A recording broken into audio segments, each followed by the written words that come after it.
سلام ورحمة الله.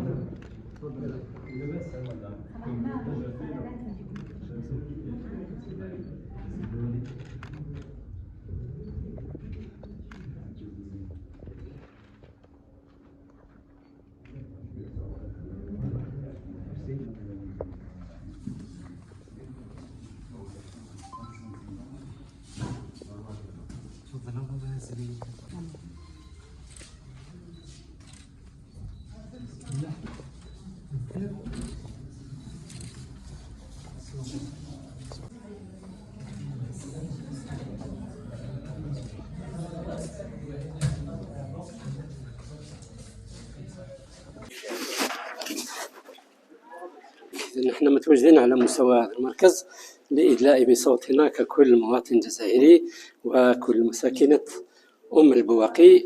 هذه يعني الاستحقاقات التي جرت في ظروف جد يعني عادية، بحيث تم توفير كل الوسائل سواء بشرية أو مادية، وانطلقت يعني العملية في ظروف حسنة.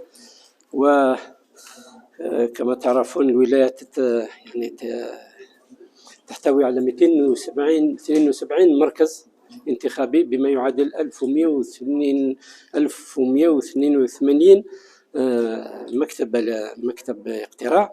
إذن كما قلت يعني الأمور جرت في ظروف عادية.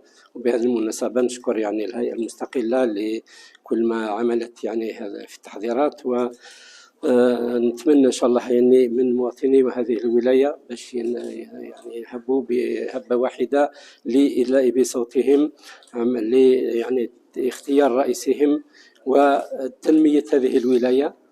نتمنى ثاني من شباب هذه الولايه باش يعني يروح يعني بقوه الى صناديق الاقتراع لإدلاء بصوته. كل هذا عملا يعني نداء الوجب الوطني اولا، وحتى نكتمل يعني تكتمل مسيره التنميه لهذه الولايه الواعده، ولايه يعني العربي الشهيد العربي بن مهدي.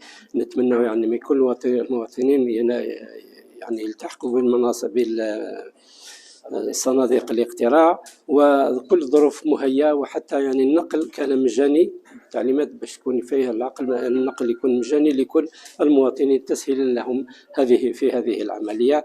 ونتمنى التوفيق الجميع مرة أخرى. أطلب من المواطنين هذه الولاية حتى يعني يتقدموا إلى صناديق الاقتراع لإدلاء بصوتهم، وهذا واجب وحق وطني. وشكرا لكم.